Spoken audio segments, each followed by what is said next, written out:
It's time for Michigan's newest sports talk show, Mitten Madness. And here he goes. Defense wins championship. Michigan sports talk from here in Battle Creek. The latest stories, the biggest games, all across the Mitten State. That's not something to play with. Streaming live and on demand on the 95.3 WBCK app. Here are your hosts, Jacob Harrison and Da'Jzon Hughes. Good morning on this Saturday morning, and welcome to Mitten Madness here on 95.3 WBCK. I am Da'Jzon Hughes. I'm normally joined here by Jacob Harrison, but as our returning listeners know, if I'm doing the intro, Jacob is not here. He is down in Alabama visiting with family for the holidays, so I'm going to be rocking solo this week and probably next week as well as we handle things here in the state of Michigan. We got a lot of big games coming up, and we're going to dive into it. Of course, we got to talk about the Lions and everything they've had going on the last couple of weeks leading into the playoffs. Michigan's got a bowl game coming up. We got to talk some Michigan State college basketball as that season starts to ramp up. And of course, we'll touch in on our Pistons and Red Wings as well. Normally, Jacob asks me how things are going, so I'll just let y'all know I was at that wild Game Above Sports Bowl over in Detroit at Ford Field the day after Christmas. And let me tell you, one of the best games I've ever been to. I got my tickets for crazy cheap. $1 each ticket, and then there were $10 total in fees and taxes. So it was $12 for 2 tickets, and the game went to 6 overtimes. Yes, please. Absolutely enjoyed every single piece of that game. If you were there, then you know exactly what it felt like to be there. If you were watching from home, it does not pale in comparison to how great that was. And then, of course, I had family time for Christmas, which was amazing. And then I'm going to be going to Chicago for New Year's. So that's kind of how I'm feeling and what I've got going on. But as we jump into things for the week, we're going to talk about the Detroit Lions first. They lost their second game a little while ago of the season to the Bills, 48-42. Turned around and bounced back with a quality victory over the Chicago Bears, 34-17. And it was weird to see that they decided to throw the ball like crazy all game long. Part of that was because, well, they are without David Montgomery for the moment. Obviously, they still have Jahmyr Gibbs, but not having their two-headed monster of Sonic and Knuckles is completely different than having them both there. Knuckles is doing his part to pick up the slack, or Sonic, is doing his part to pick up the slack, as Knuckles is going to be on the out and out. But that does not matter, as Jared Goff proved once again that he is an elite quarterback. And he proves once again that he is a Super Bowl contending quarterback. It comes out in that game last week against the Bears, which the Lions are an impressive 7-0 on the road this year. So whether they play at home or not, they're able to win games. Jared Goff went 23 of 32, 336 yards for 3 tutties compared to Caleb Williams, who went 26 for 40, 334, 2 TDs. One of those TDs was both of those TDs, were in the second quarter, and then they were really stalled coming out in the second half. Keenan Allen popped out for the Bears, 9 receptions, 141 yards, and a tutty.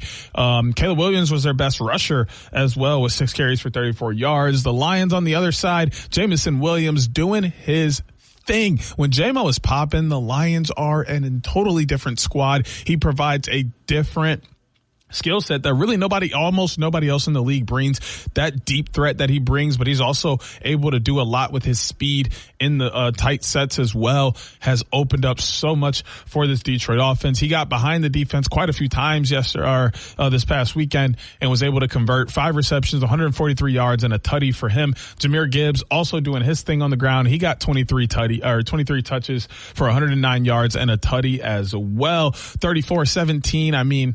It was the cream that we expected in the crop this week, when you thought, the 4-11 Bears are struggling. They're 4-4 at home. They fired their coach, rookie quarterback. There's a lot going on over at Soldier Field and in those complexes. But here at Ford Field and in every complex that they're running in, they're looking at one thing right now, and that is winning the NFL Super Bowl. They want to be Super Bowl champs. That is it. They have no Super Bowl banners. As somebody who was just in their building, they do have 3 NFL championship banners, and they don't pale in comparison to a Super Bowl banner. It isn't the same. You have to have some history here in this Super Bowl era, and so far the Lions do not have that. So that is something that obviously we'll be keeping an eye on to see if they're going to be able to push themselves over the hump and get into serious contention. As of right now, they are battling for the first seed in the NFC. If so, obviously, as everyone knows, the entire NFC playoffs will run through Detroit and Ford Field. They will not have to leave the state of Michigan whatsoever to play a game, but will they have some tough competition? Let's just get into it real quick. They're going to have 2 NFC foes in the playoffs. The Minnesota Vikings, Green Bay Packers, my Green Bay Packers, as all of you know, will be in the playoffs along with the Philadelphia Eagles. And then the other couple of spots are up to grabs between the Atlanta Falcons, Tampa Bay Buccaneers, Los Angeles Rams, and the Seattle Seahawks. But I mean, if we're looking at it, the Eagles are some competition. Vikings and Packers will be comp, and obviously the Bucs because they beat them earlier this year. But I think they have everybody on lock, and I think the Bucs aren't quite the same team they were at the beginning of the year. So I think the Lions have them on lock as well. Got to be careful of what NFC North team you run into, and obviously the NFC East champion and the Eagles will be a tough out as well. The Commanders may even sneak in and get a playoff spot as well, so they're up in there as well, and they most likely will at 10-5. So this will be a very spicy NFC playoff battle. Looking on the other side, completely different going on here. They got the Bills going to be in the playoffs if they have clinched their division. The Ravens and Steelers are still fighting for first in the AFC North, but they're both going to be in the playoffs. The Chiefs so far hold the number 1 seed. They actually have clinched their division and the bye, so they will be the number 1 seed in the AFC. The teams left competing for that last spot. The Dolphins may be able to get in there along with the Bengals. The Colts are up there as well. The Texans are already in the playoffs as they have clinched their division. And then the Chargers and Broncos are also up there. Eliminated teams already this year. The Jets, Patriots, Browns, Jaguars, Titans, Raiders, Cowboys, Giants, Bears, Saints, Panthers, Cardinals, and 49ers are all already eliminated from a playoff contention. So that leads us into this week with the Detroit Lions. They're going to be playing on Monday Night Football. You know how it go. The Lions taking on the 49ers. They will be heading out west to Levi's Stadium out in Santa Clara, California. The San Francisco 49ers are 4-9 at home, 6-9 this year as they have been struggling. They will not be in the playoffs, as I just mentioned. The Lions opened up as just a 3.5-point favorite, and that is what the line remains at this moment. 60.6% is what the ESPN Analytics matchup predictor is giving the Lions to win. I think it should be a little higher. The Lions are on the road for this game where they are undefeated so far this year, 13-2 on the year. They're for the most part getting healthy. Obviously they won't have Alex Anzalone back. Obviously they won't have Jalen Reeves-Maybin back. Obviously they won't have David Montgomery back. They will not have Khalif Raymond back either, but Terrion Arnold is supposed to be back, and he's questionable at the moment, is expected to play in this game so far. And some of the other players in this game are going to make it, are on this Lions team, are looking to make their way back before the NFL playoffs begin, or sometime during the playoffs. I'll run through some of those names. Carlton Davis may make a return. Obviously, there's been some talk of Aiden Hutchinson making some return. Aleem McNeil could possibly come back. Ennis Rakestraw Jr. could make his way back on this team Malcolm Rodriguez as well, Khalil Dorsey. These are all guys to keep an eye on. Maybe Jalen Reeves-Maben does come back at some point. None of these guys are expected to play this week as they're all on injured reserve or out. But Terrion Arnold is questionable as he was just out with illness for Thursday's practice and is expected to play in the game. So that's something to keep an eye on as well, is just the injuries of the Lions and where they will be going as a team. If they're able to get those injuries under control, get some of those guys back on the defensive end, they're going to be a tough team to beat there. I mean, hang up with the Bills 48-42 with a depleted defense. They've been beating everyone with a depleted defense. Their offense is now just about as strong as it's ever been, i.e. minus David Montgomery. So I do believe the Lions have a very strong chance to make it in the NFL playoffs and really push far at a chance for at least an NFC championship, if not going to the Super Bowl and, having a chance to raise the Lombardi trophy.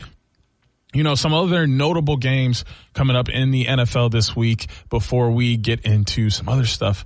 We haven't talked about the Chiefs absolutely derailing the Steelers, on Christmas Day on Netflix. It was for everyone to see. 29-38, 323 tutties for Patrick Mahomes, 8 receptions, 84 yards, and a tutty for Travis Kelce as they win 29-10. Lamar Jackson and the Ravens absolutely throttled the Houston Texans 31-2. Texans came up with a safety, but that was it. CJ Stroud 17-31, 185 for an interception. Derrick Henry popping off, 27 carries, 147 yards for a tutty.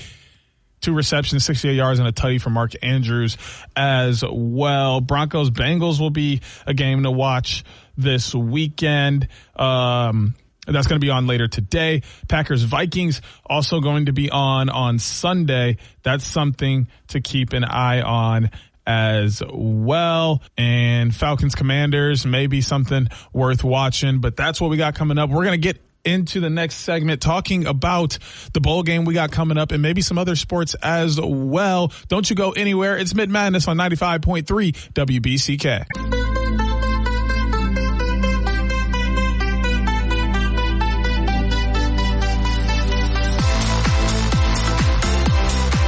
Welcome back into Mitten Madness on 95.3 WBCK. It is Da'Jzon Hughes, also known as DJ.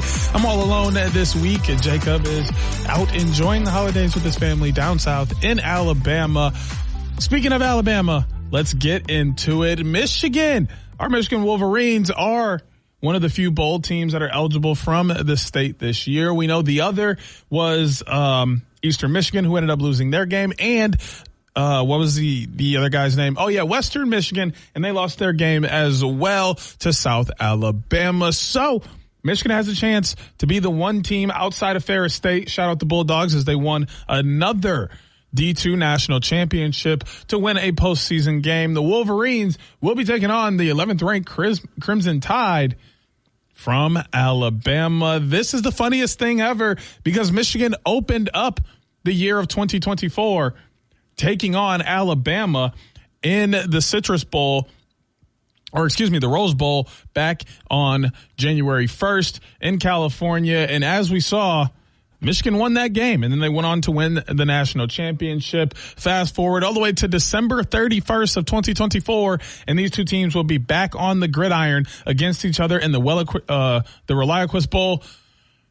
It provides an opportunity, obviously, for another Bama-Michigan absolute blockbuster of a game. This is Alabama's 21st consecutive bowl appearance. Michigan is 3-2 all time in bowl games versus Alabama. Michigan's obviously 7-5 on the year. Bama's coming in at 9-3, just missing out on the playoffs. So obviously that will make a factor in this game. Bama opened up at 11.5 point favorites. That spread is now at 12.5. The over-under total opened up at 42.5. Right now, it sits at 43.5. Matchup predictor gives Alabama an 80.6% chance to win. Michigan clinging on to a 19.4% chance. So it's anybody's game, right?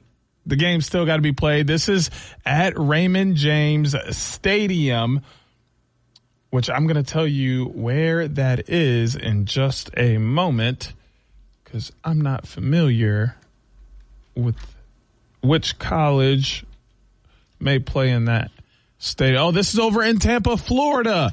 Oh, this is in Tampa, Florida. That should be fun. Michigan, Alabama playing in some warmer climate. Both teams will have their run and throw games ready to go. As we know, Jalen Milroe's kind of that guy. 189 for 287 on the year for 2,652 yards, 15 TDs to 10 interceptions, which means he is prone to turning the ball over. We can force some interceptions off of Milroe, which we'll touch on in just a moment. Milroe also 152 carries, 719 yards, and 20 tutties on the year. Ryan Williams, 45 receptions, 857 yards, 8 TDs.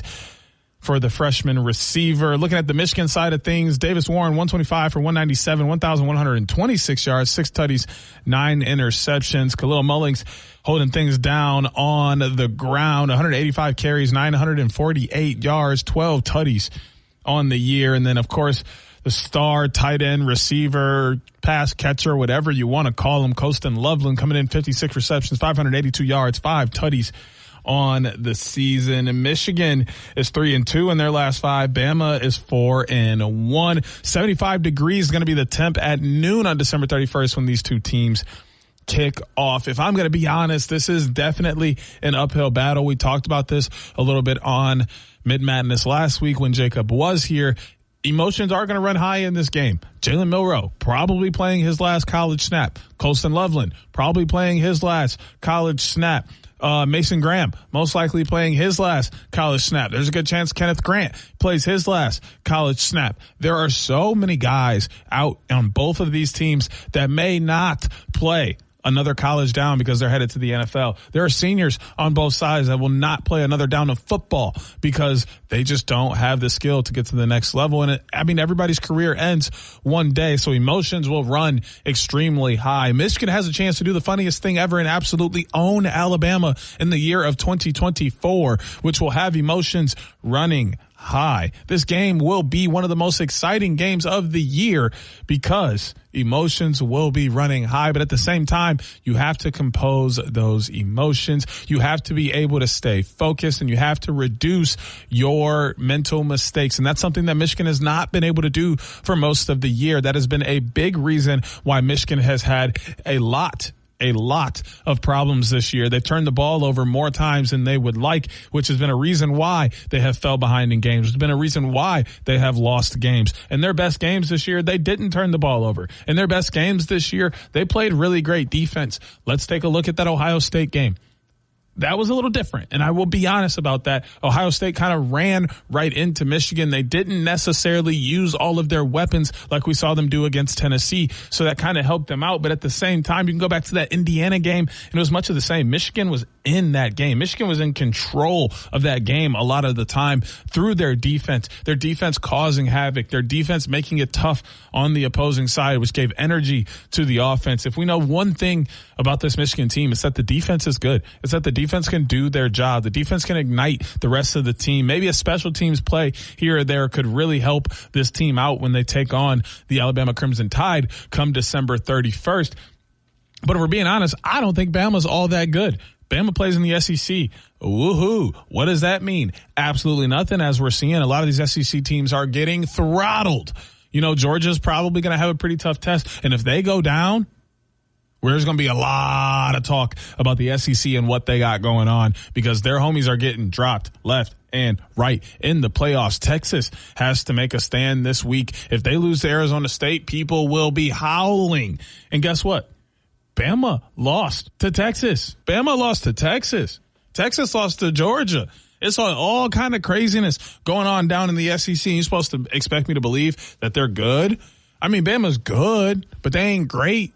Bama's not this holier-than-thou, super scary football team that we should be worried about playing. Michigan will do just fine in this game because of their defense. And if this defense is able to cause any kind of turnovers, interceptions, fumbles, a turnover on downs, that will only help the offense, getting them good field position, getting them some energy to work off of, and allowing them to get into great opportunities to be successful. We'll pick this game later on in the show, and I'll tell you, you probably know which side I'm picking because I got a few games to play with. So go blue as always. We're going to take a look at some of these other college bowl games that are going on in this week as we get through the rest of the segment before we start talking about the hoops. Nonetheless, let's get into, just yesterday, Navy took down Oklahoma 21-20 in what ended up being a crazy game on a failed 2-point conversion by Oklahoma.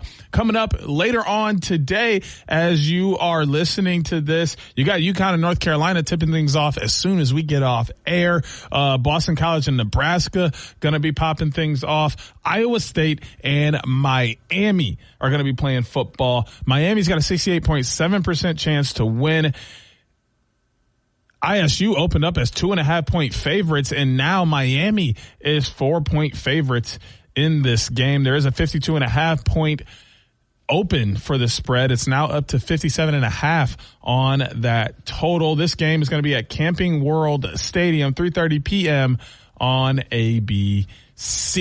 That one's going to be good, and if you ask me, I may or may not tell you, but you'll find out who I will pick later on in the show. What else do we have coming up? We've got some East Carolina, North Carolina State action going on. Army taking on Louisiana Tech. Louisville, Washington will battle. Missouri and Iowa at it again. South Carolina, we'll come back to South Carolina and Illinois. Baylor and LSU. Duke and Ole Miss going at it on Thursday, January 2nd. North Texas, Texas State, Minnesota and Virginia Tech bowing down on the 3rd. Buffalo and Liberty on the 4th. North Dakota State and Montana State get the FCS championship going Monday, January 6th. Taking a look at South Carolina and Illinois. They're giving the Gamecocks a 72.5% chance of winning this game. It will tip off 3 p.m. on a New Year's Eve. That game will also be on ABC at Camping World Stadium. South Carolina opened up as 10.5-point favorites. That is now just a 10-point spread. The spread was at 47.5 for the total, and it stays there. Moneyline odds are negative 360 for South Carolina. Sellers will be taking on Altmaier in the quarterback battle. Sanders and Lowry in the rushing attack, and Simon and Bryant will battle through the air. 79 degrees in Orlando, Florida for kickoff in that game. And another one that I really wanted to talk about before we got into never mind. We want to get into the good games never mind. BYU, Colorado. 41.3% chance, 58.7 coming up for Colorado. Colorado's got a good chance to win this game. 9-3, 10-2 for BYU. They're both out of the Big 12. 53.5 is what the total opened at. It's now sitting at 55.5. Colorado opened with even odds on the spread, but they're now a 3.5-point favorite. Obviously, Shadur Sanders, Travis Hunter still going to play. So I may or may not tell you what's popping there with the Alamo Dome down in San Antonio, Texas, 69 degrees at kickoff time. And real quick, blitzing through, obviously, as you know, in the quarterfinals, we got Penn State, Boise State kicking off on December 31st. And on the 1st, you got Notre Dame, Georgia, Texas versus Arizona State, and Ohio State versus Oregon, which is going to be blockbuster. I'm excited. I wish that Ohio State was playing someone else so the Big Ten could advance even more teams so that we would be able to have as many teams from the Big Ten representing. But I do hope that Oregon takes down Ohio State. Make sure you got yourself plopped in front of a TV for the next couple of days. There will be plenty of good football on.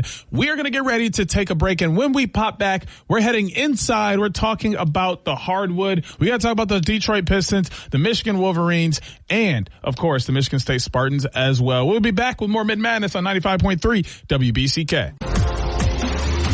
Detroit sports fans, Wolverines and Spartans alike. This is your sports show, Mitten Madness, with Jacob Harrison and Da'Jzon Hughes on 95.3 WBCK.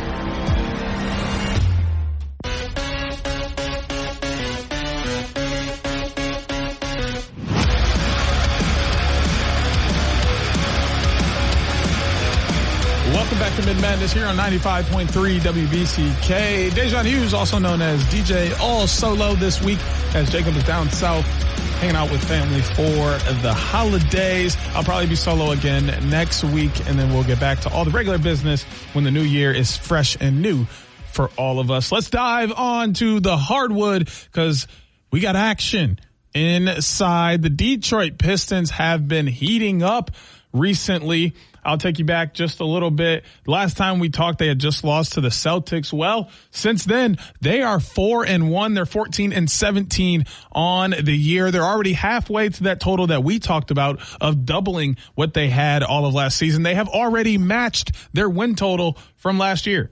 Yeah, you heard that right. They had 14 wins all of last year, and just 31 games into this season, they have 14 wins. Over the last last week or so, they picked up a 125-124 win on a buzzer beater over the Heat.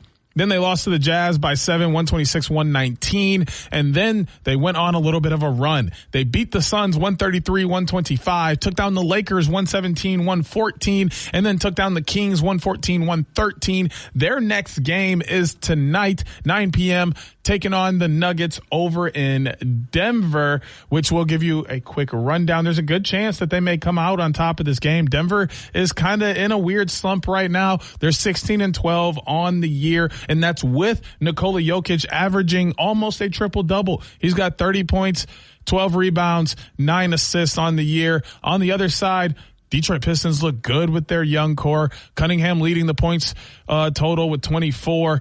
Jalen Duren killing on the boards with 9 per game. And then you got Cade Cunningham dishing out all types of helpings with 9 assists per game, really almost 10 at 9.7. So he's basically averaging a double-double. We looking at some of the injuries for both sides. Isaiah Stewart is expected to be a game time decision for this game at Ball Arena.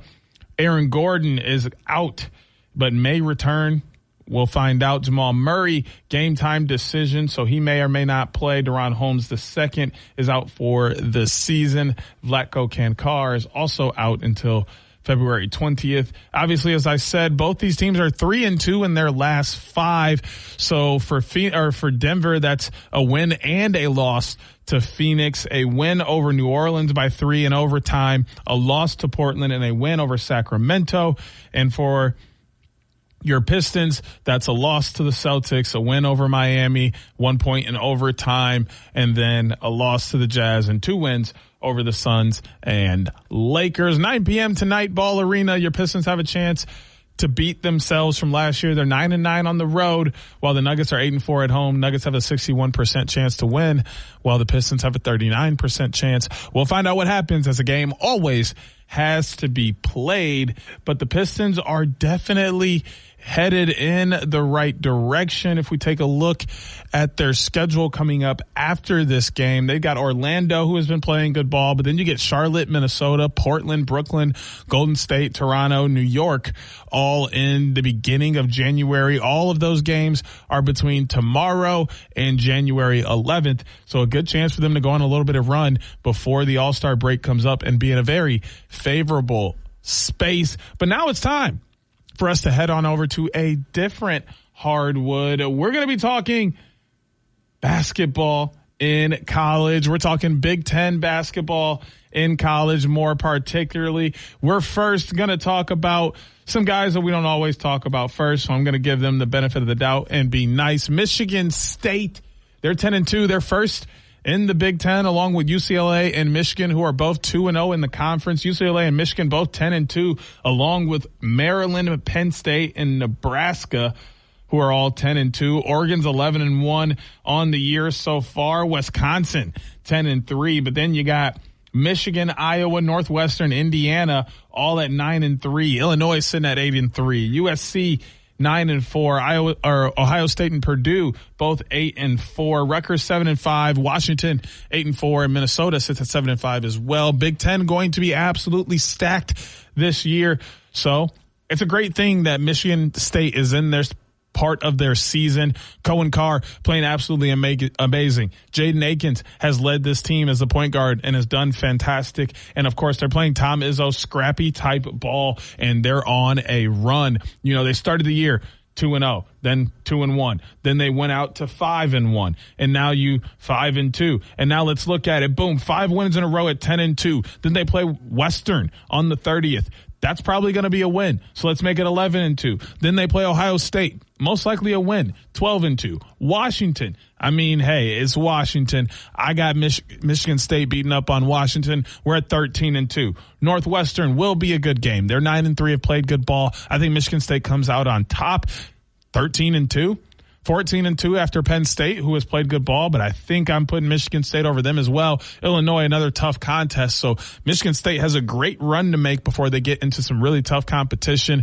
They're in great hands with Tom Izzo as well. I have no concerns about the Michigan State Spartans heading into what will be a great college basketball season. Only 15 teams will make the Big Ten the Big Ten tournament for a chance at the automatic bid. And I'll tell you that Michigan State will be one of the 15 teams with a slot in that tournament. And they will be one of the teams that will be having an at-large bid in the NCAA tournament, regardless of winning the Big Ten championship or not. They will be in the NCAA tournament. Spartan fans have something to look forward to, especially after an abysmal football season. Don't worry. Tom Izzo is here to save you all. Basketball season will be as good as you all expected. Pack out the Breslin Center and enjoy it, because I'm excited to watch some of that good Michigan State basketball. Now let's head on over to Ann Arbor. It's time to get into the Chrysler Center. Michigan has put together quite the schedule this year. I mean, number 22 Xavier, number 11 Wisconsin, number 14 Oklahoma, an Arkansas team that should be ranked and probably will be ranked by the end of the season. Iowa, I mean, anytime you play a Big Ten team, it's going to be tight. But then they loaded themselves up. You got Purdue, Fort Wayne. You got Western Kentucky and USC all before you got to play UCLA. Then you got Washington, Minnesota, Northwestern before you got to play Purdue. Then you got Penn State, Rutgers before you got to play Oregon. Like, they've done a great job of putting this schedule together in a way that is going to make them successful, going to have them playing tough competition. But let's talk about Area 51. Danny Wolf rocking the 1. Vlad Golden rocking 50. Area 51, they're gigantic 7-footers. They run the pick and roll. They set everybody else up. They make it extremely hard to score on the inside. I mean, Vlad's got a 66.7% field goal percentage on the year. He's also leading the team with 13.7 points a game. Danny Wolf has 3 assists a game. Danny Wolf also grabbing 10 rebounds a game. Roddy Gale Jr. averaging 1.2 assists a game, and you got Vlad Golden 2 blocks a game. Talk to me nice, bro. They do a great job at rebounding, right? Defensive rebounds per game for Danny Wolf, 7.8 compared to 5.9 for Vlad Golden. Rodney Gale is also out on that rebounding tip as well. Danny Wolf's got 11.8 points per game. He's averaging a double-double. He's got 11 points, 10 rebounds, 4 assists. Talk to me nice. What other 7-footers doing that in the country? They really aren't. So Michigan's in a great spot. I think Michigan will do well, whether they're playing at Chrysler Center or playing somewhere else. They're going to play good basketball. They're going to win more games. They're right now ranked at 24. I do expect them to continue making their way up. They will find a way to be ranked higher. They will be one of the 15 teams playing in the Big Ten tournament this year. They will be one of the teams out of the Big Ten that gets an at-large bid and will not have to worry about winning the Big Ten tournament to get in. They just need to control their turnovers. They need to hit free throws and manage the game well. You can't let people creep back in the second half. You got to be able to close games out. I think both Michigan and Michigan State will have amazing times in the Big Ten this year, and I think both those games where they play at Breslin Center and Chrysler should be sold out because it will be good basketball. We're going to get into the picks coming up after a short break. We got more Mitten Madness headed your way on 95.3 WBCK. Save 95.3 WBCK.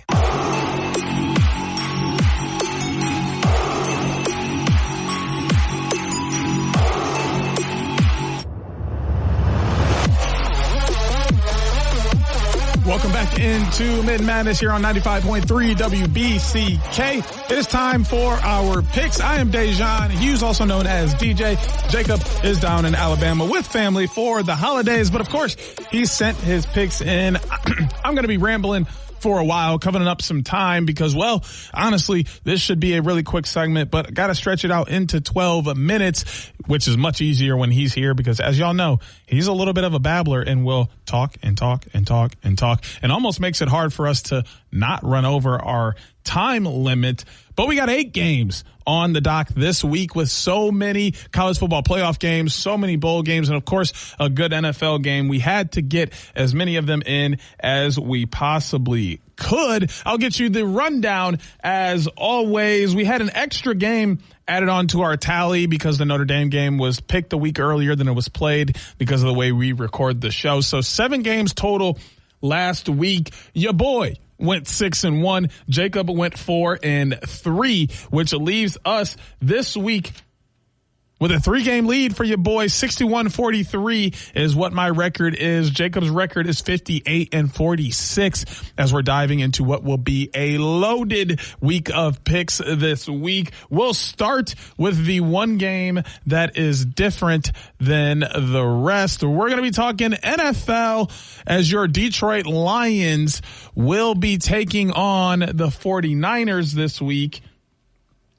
as they will be traveling all the way over to Santa Clara, California and Levi's Stadium. We talked about this a little bit earlier. They are giving them a 60% chance to win. They're 13-2 on the year. There are no real arguments from me or Jacob here on how this game will turn out. We believe that this game will be in the hands of the Lions as we both pick the Lions to win. We believe that they have enough to beat the struggling 49ers. They don't really have anything going offensively for them. Brock Purdy has been almost a statue this year. Jordan Mason and Christian McCaffrey are both on the injured reserve. Isaac Goriendo also got hurt, so their running back room is very depleted. Even with David Montgomery out, we think the Lions have enough, so we're marking them down for a victory. That ends our NFL talk for the week.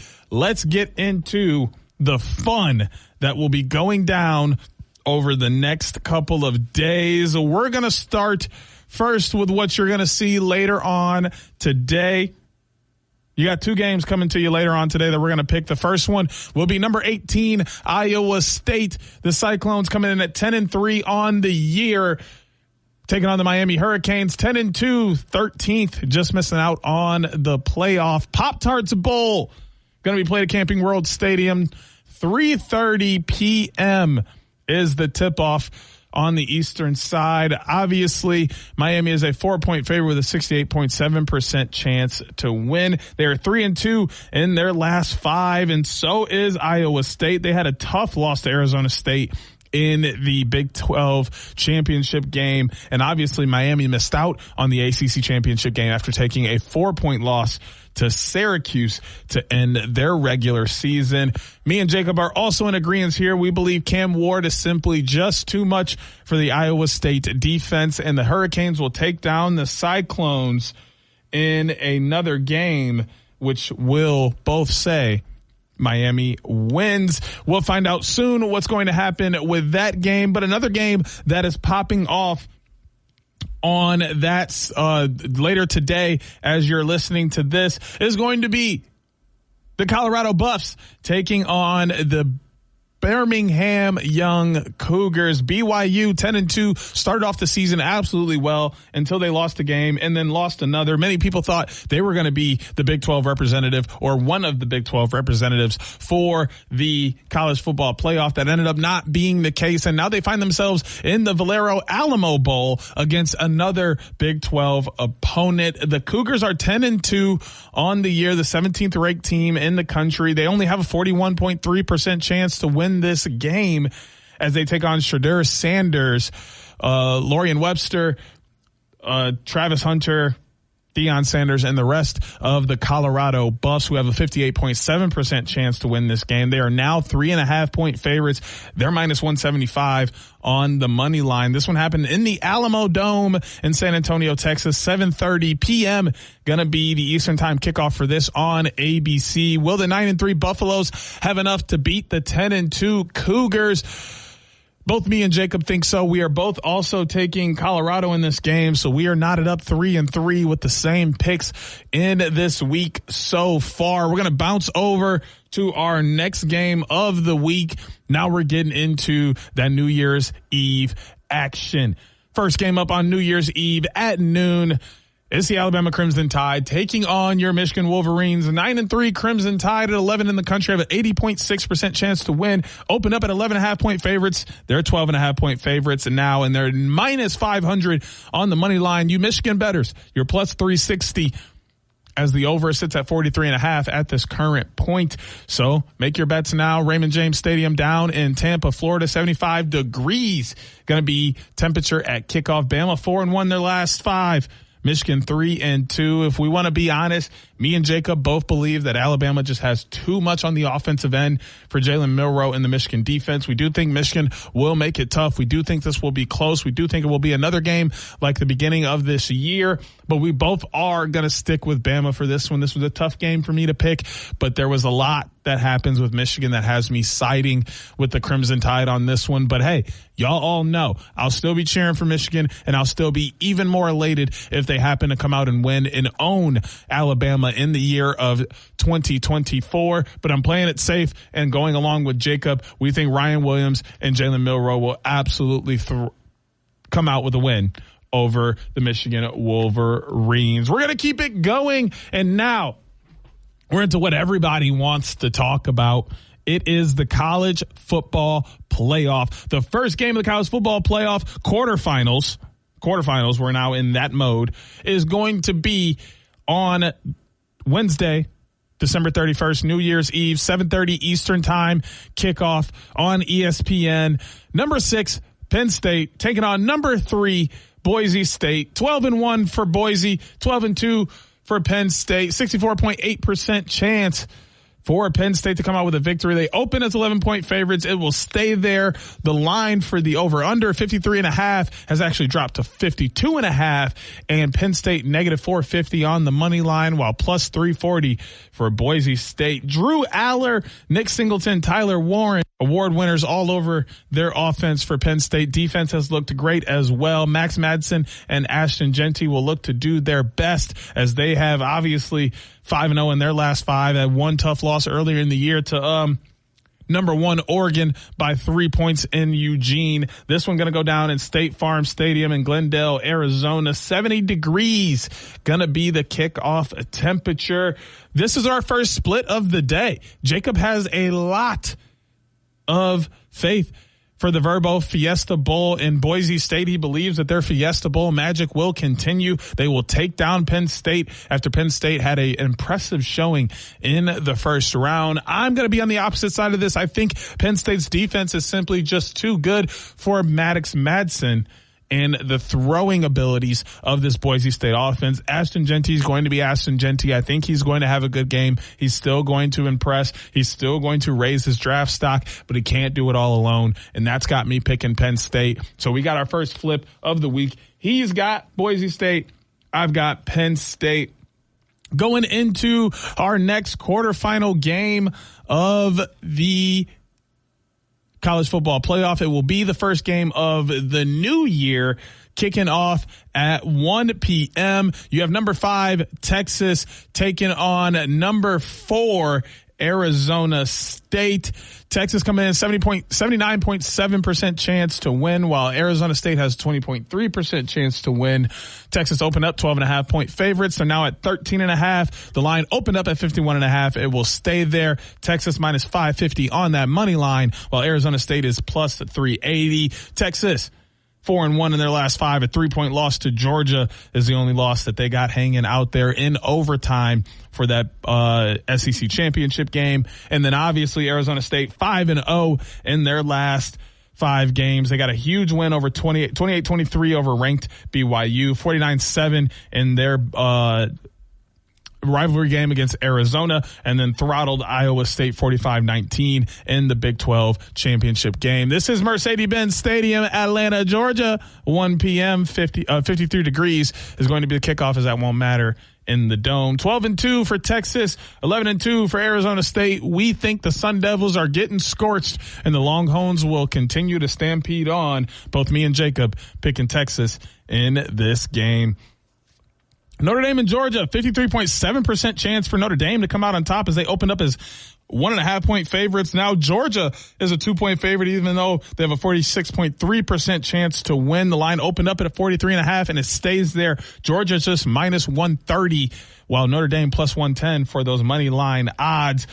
Notre Dame 5-0 in their last 5. Georgia 4-1 in their last 5. Just one embarrassing loss to Ole Miss, 28-10. This is in New Orleans at the Caesars Superdome, 61 degrees at kickoff. Riley Leonard, Jeremiah Love going to look to make Notre Dame fans happy, while Georgia may be playing without Carson Beck.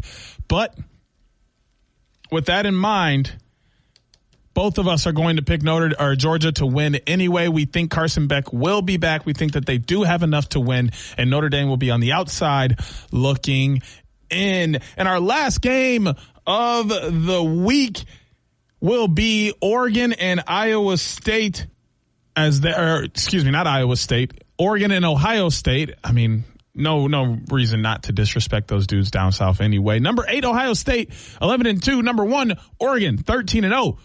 For some reason, Ohio State has a 53.6% chance to win this game, while Oregon just 46.4%. Ohio State opened up as 1-point favorites and now 2.5-point favorites. The line sits at 55.5 while open up at 53.5. Minus 140 for Ohio State on the money line, while Oregon's sitting at 120. Will Howard, Quinshawn Junkins, Jeremiah Smith, and the rest of this Ohio State offense will look to bear down on the Oregon Ducks. Oregon going to look to get back at them and beat them for a second time, as Dylan Gabriel, James, and the rest of this insanely fast offense is going to look to dazzle the Rose Bowl at 5 p.m. in Pasadena, California. We both have Oregon coming out on top of this game. As we know, the Michigan game will be on Wednesday, and I believe some of these other blockbuster games will be played as well. Just keep your ear tuned, and obviously we'll be back next week with more Mitten Madness. Go Blue. As always, it's Da'Jzon Hughes signing out on 95.3 WBCK. Join Jacob Harrison and Da'Jzon Hughes every Saturday morning at 10 a.m. for Mitten Madness on 95.3 WBCK. Miss the show or want to run it back? Stream Mitten Madness on demand on the WBCK app. Sponsored by airwaycashforjunkcars.com.